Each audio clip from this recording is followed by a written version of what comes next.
Hello and welcome to this edition of the Collaborative Corner podcast. Collaborative Corner is a production of the Fort Wayne Media Collaborative with the goal of connecting listeners to the stories and culture of Northeast Indiana. Thank you for joining us for this edition. I'm 89.1 WBOI Program Director Zach Bernard. And I'm Brianna Barrow, Digital Media Coordinator for the Fort Wayne Media Collaborative. Through this podcast, we want to bring you the full context of our region, with each episode by speaking to notable people in local entertainment, government, food, you name it. On this episode, we're talking with the founder of the Fort Wayne Media Collaborative, as well as founder and managing editor of the newsletter The Local, Kara Hackett. Kara, thanks so much for being with us. Yeah, thanks for having me. Awesome. So I feel like newsletter kind of oversimplifies what you're doing at The Local. Could you kind of tell readers what they would expect when they head over there? Yeah, definitely. You know, it's funny because when you say newsletter, like you said, it seems a little dated, maybe even kind of boring. I've had a lot of friends who, when I first told them I was quitting my former job to do a newsletter, they were like, really? Like, why? And they didn't think it would be interesting, but luckily they've all since become subscribers and have had a great time reading it. So you might have seen a lot of national reporters in recent years kind of break off of legacy publications and start like a Substack newsletter, usually based on a very specific area of interest or study. And so the area that I'm looking into is just what's happening in Fort Wayne each week. And that covers local news, local culture, and then spotlighting local businesses. And in the process, we've come along to also partner with some local businesses to bring our subscribers monthly deals as a way to just drive support and interest in what's happening in our local small business scene. So that's the newsletter in a nutshell. That leads me into my next question, because I'm a big fan of The Local. I follow you guys on Instagram. I've seen some great stuff from you. I was going to ask how it's impacted local businesses or organizations, and like if they felt the impact, or if, you know, has anyone like said anything to you about that, or? Yeah, definitely. And I think that's like one of the coolest, most exciting things about what I get to do is that we do hear from people who we write stories about or people that we feature in our monthly small business deals with The Local. So we do partner with restaurants sometimes to do like, you know, a free coffee or a free food item at the restaurant that month for all of our paid subscribers. Our subscription rate is $6 a month. So if you subscribe to The Local for $6 a month, you then gain access to our monthly deals that we do with local small businesses, and they usually even out to be about $6. So it's a really cool way of kind of making the news available for free, but also getting citizens to pay for the news.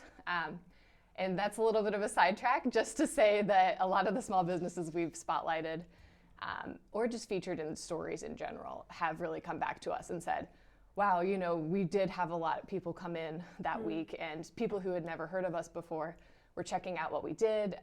They've asked people, you know, when they came in, how did you hear about us? And they said they found out about them through The Local, which I think is so exciting that, you know, we get this opportunity to share what so many people are doing in our local small business scene, but also just in our local community in general to make Fort Wayne a better place. When taking a closer look at your bio, you've spent time in other large cities like Detroit and New York. What sets Fort Wayne apart from major cities such as those? Yeah, that's a really good question. You know, I think that Fort Wayne is the best of all worlds in some ways, because it's big enough that there's a lot going on, and there's, as you guys know, plenty to report on each week. It's usually just making decisions on what you're going to cover. But it's also kind of small enough and insular enough that you can really get your head around like some of the key issues that are happening in our community.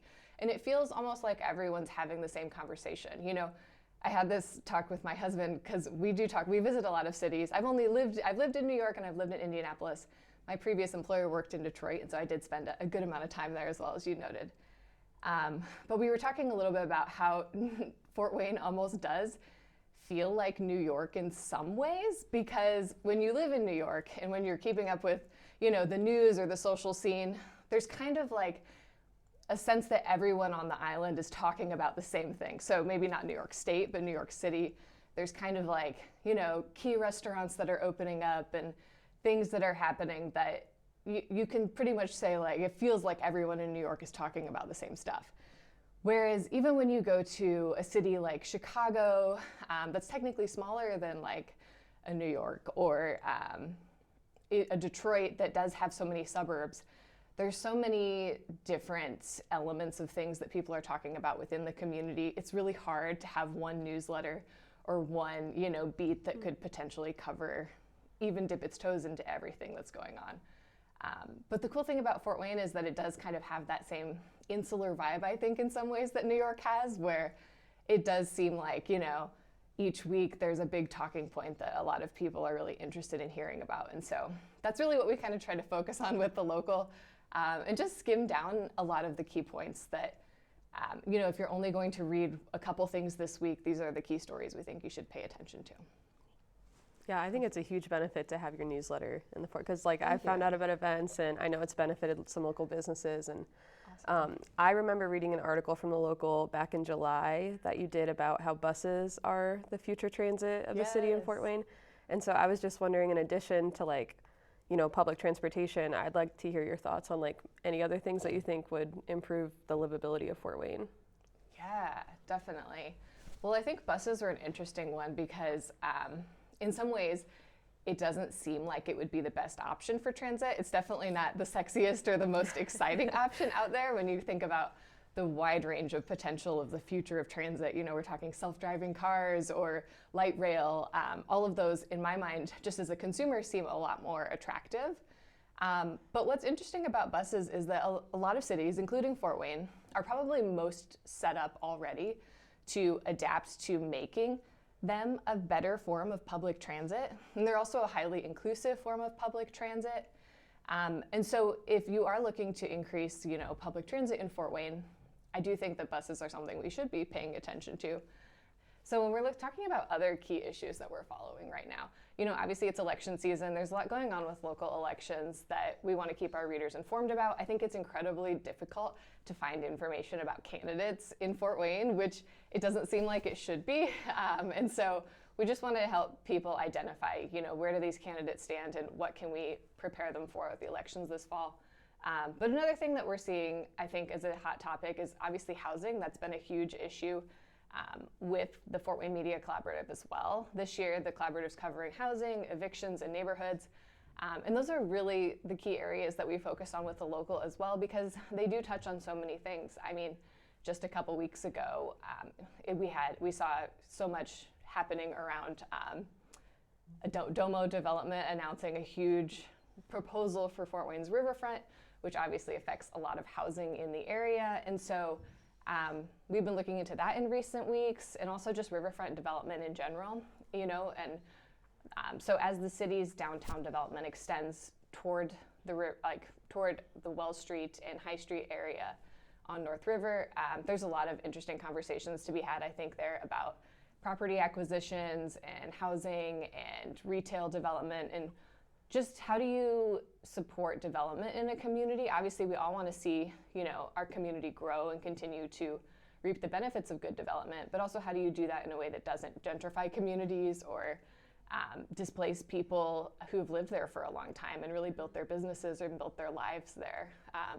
So those are key stories that we're following, and we really rely on neighbors actually a lot, and neighborhood associations, to kind of clue us into what we should be covering. I try to keep up with as many local neighborhood presidents as I can, and just kind of ask them, what are some key issues that you guys are seeing in your neighborhood right now?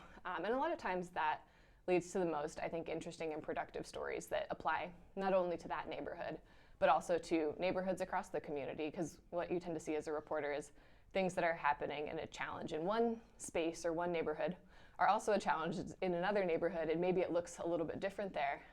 But a lot of people are dealing with some of the same issues. The same things that are challenging about expanding development in the Wells and High Street area are also challenging about, the South Side and development that we're seeing around electric works. And so I think it's important to kind of have those conversations and highlight what neighbors are doing in each area to mitigate the effects of displacement and to help keep people housed, and to provide more housing stock.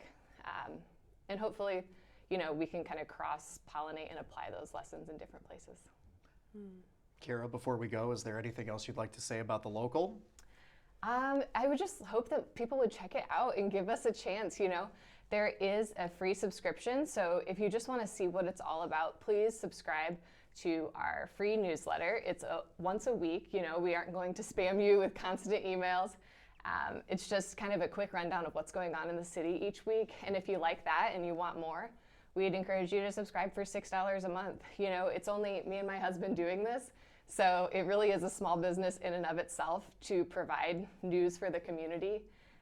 And so we really hope that people will check it out and support it, and we can be doing more independent journalism, because if we get more subscribers, then we can do more stories.